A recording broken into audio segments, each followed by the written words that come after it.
And Tila, let's continue looking at some of the major developments that we're watching here on Africa World Hour. So, Nigerian police have confirmed that a group of worshippers were kidnapped from three churches in a remote part of the northern Kaduna State after previously denying it.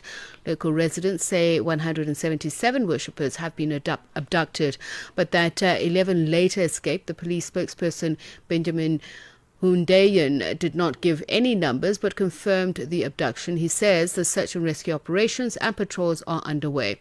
For a look at what's happening now, as we speak, we joined on the line by Nigerian journalist Adesua Giwa Osaji. A very good evening to you, Adesua. I believe you're speaking to us from Abuja, the capital. So what is the latest about the kidnappings? And this figures that I've quoted of 177, are the residents of that area confirming them to be correct, given the secrecy or silence that the police that have employed? Good evening. Lovely to be speaking to you. Yes, you're right. I am in Abuja, the Federal Capital Territory of Nigeria. And you are right. It has been reported that 177 people were kidnapped in Kaduna State, which is in the north of Nigeria, and that 11 of them escaped. Now, one of the escapees spoke to media, spoke to Arise News here in Nigeria, and spoke about how he was able to escape. He said some people escaped in the bush and some escaped when they were passing through a narrow river. Now, what has happened here is that we have had some misinformation, particularly come from the police initially, who said that they had no evidence that there was an actual attack happen in Kaduna State. Now, southern Kaduna, which has a very large population of Christians in Nigeria, used to be a hotspot for violence, and particularly violence against Christian Nigerians. But in the last couple of years, particularly under the governance of the governor, Uba Sani, that violence has reduced. And it seems that because of the newfound safety in the region, there was initially a belief that the attack actually did not happen. But because of pressure from Christian groups and human rights groups, the police did come out and tell us that, yes, there had been people kidnapped. Originally 177, 11 have escaped. So we're looking for or hoping for the release of about 166 people, 166 people from Kaduna State who have been taken away by bandits or terrorists. And the police saying that they've launched a search and rescue operation. Naturally, we wouldn't expect them to, expose the intelligence of their operation per se, but are they at least engaging with residents of that area to allay their fears of either further kidnappings or just general insecurity? Well, unfortunately, what we have seen in this particular region is that just a week before, residents of this same local government area had paid ransom out to kidnappers who had kidnapped other members of the community. What we're seeing now from the police is essentially action after the fact, or maybe delayed action, in the sense that they were not able to prevent further attacks. Since Donald Trump's focus on Nigeria, there has been an increase in terror organization of bandits or trying to kidnap or attack Christian populations in the north or north central of Nigeria. What the residents are telling us, or at least some of the people, particularly one of the men who was able to escape, is that he is pleased with what the governor is doing, that the governor is doing the best within his capacity to try and return the people of this village back to themselves, that those who kidnapped them claim that it was a retribution for what they perceived to be an action that was done against them in the past. But it does seem that the Nigerian police are working to fight this particular incident. But we must also understand and contextualize this if we're looking at the insecurity in Nigeria and the current crisis that we're facing when it comes to terrorism, when it comes to political terror or Islamic extremism.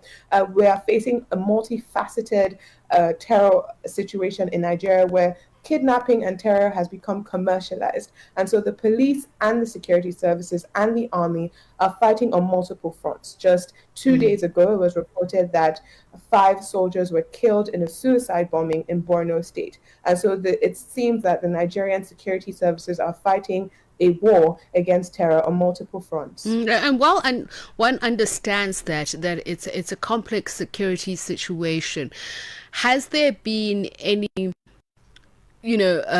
word from the kidnappers, the terrorist group that have claimed responsibility for the attack, and the escapees themselves? Have they been able to pinpoint, just from what they've observed or interacted with, who is behind the attack? So it's not currently clear if we are looking at a recognized terror organization like Boko Haram or Lakurawa or ISWAP. But what we do know is that the terror group has reached out to members of the people that they have kidnapped, the family members, and have asked for some type of ransom as a starting fee. They've asked for 29 million naira. So that has already been reported, in that those who have kidnapped these people are asking for funds.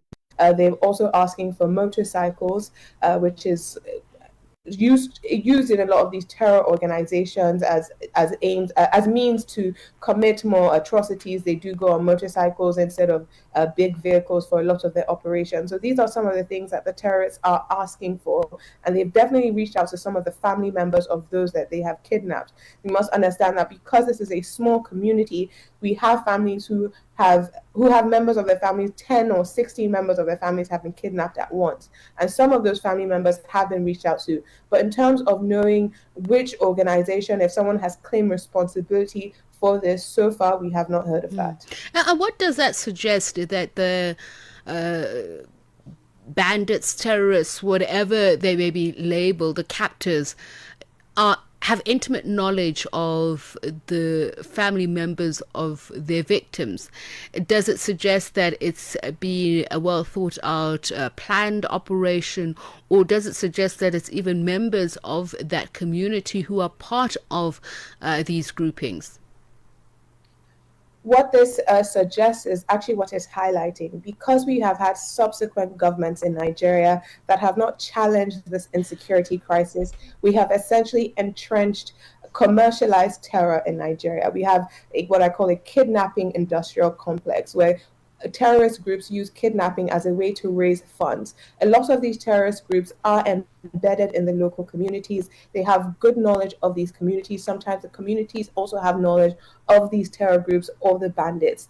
And what we see here, particularly in this case and other cases we've seen in the past, is that it's been well planned by the groups themselves. They hit not just one church. It's very important to know that this was a coordinated attack. It was multiple churches that were hit at once in an area. And so this shows some level of sophistication and planning by the terror groups themselves, but also shows some failure by Nigeria's security apparatus. So thank you so much for that report and bringing us up to speed on what's happening on the ground at the moment. Much appreciated. I'm sure we will catch up with you at a later stage on what exactly is the state of the police search and rescue operation.